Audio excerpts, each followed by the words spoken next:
Madame la députée de Marguerite-Bourgeoys. Bonjour, Monsieur le Président.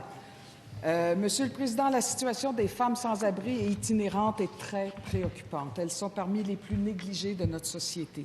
La situation est urgente. Les besoins sont criants.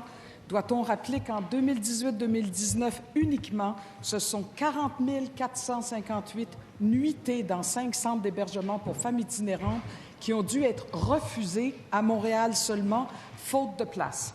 40 458, Monsieur le Président, c'est 2 fois le Centre Bell rempli à craquer.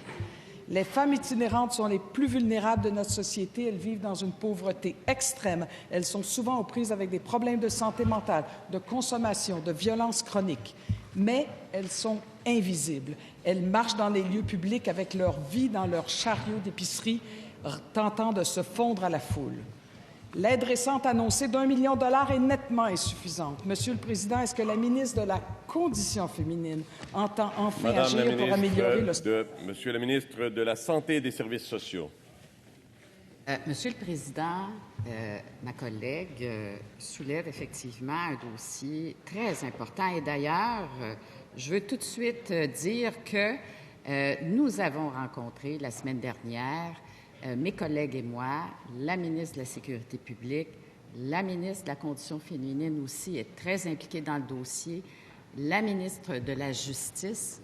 Nous avons rencontré les regroupements des personnes qui s'occupent de l'hébergement des femmes itinérantes ou des femmes victimes de violences conjugales. Effectivement, il y a eu un investissement de 1 million de dollars pour les maisons de deuxième étape, les maisons pour des femmes qui sortent de la crise et qui ont besoin, évidemment, d'être logées, qu'on s'occupe d'elles et de leurs enfants aussi pour une certaine période de temps. On nous a dit que ça a vraiment aidé. Mais il faut aller plus loin, Monsieur le Président, et la première chose à faire dans ce dossier-là, c'était de rencontrer ces femmes qui s'occupent de tout cet hébergement pour les femmes violentées et itinérantes, bien prendre connaissance des problématiques et il y aura un plan d'action. Première complémentaire, Madame la députée de Marguerite-Bourgeoys. Monsieur le Président, je m'adresse encore à la ministre de la Condition féminine. Les solutions sont connues. Il faut augmenter les places en hébergement, rendre plus équitable le financement de toutes ces places, revoir le programme de soutien aux organismes communautaires, revoir les budgets en tenant compte des nouvelles réalités de l'itinérance, dont la proportion plus importante de femmes. Le travail à faire est énorme. Quelle est votre feuille de route, Madame la ministre de la Condition féminine? S'adresse toujours à la présidence. Madame la ministre de la Condition féminine en réponse. Oui, merci, Monsieur le Président. Je suis entièrement d'accord avec les propos de ma collègue de Marguerite-Bourgeoys. Il y a énormément de travail à faire. Il y a énormément de moyens financiers qu'il faut déployer aussi pour pouvoir contrer cette situation qui est encore excessivement déplorable et malheureuse. C'est pour ça qu'on doit travailler en synergie. Et ma collègue ministre de la Santé, c'est elle qui est responsable de ces budgets-là. Alors, mon travail est de coordonner ce travail avec aussi la ministre de la Sécurité publique, la ministre de la Justice. J'ai rencontré les organisations, les regroupements, l'Alliance, et j'ai rencontré ces groupes de femmes pour pouvoir coordonner ce travail, et je continue de coordonner ce travail. Deuxième complémentaire, Madame la députée de Marguerite-Bourgeoys. La rencontre la semaine dernière, elles avaient 20 minutes pour présenter. Monsieur le Président, c'est pas beaucoup devant des problématiques aussi importantes. La ministre de la Condition féminine était représentée par des attachés politiques. Et finalement, il y a encore énormément de questions.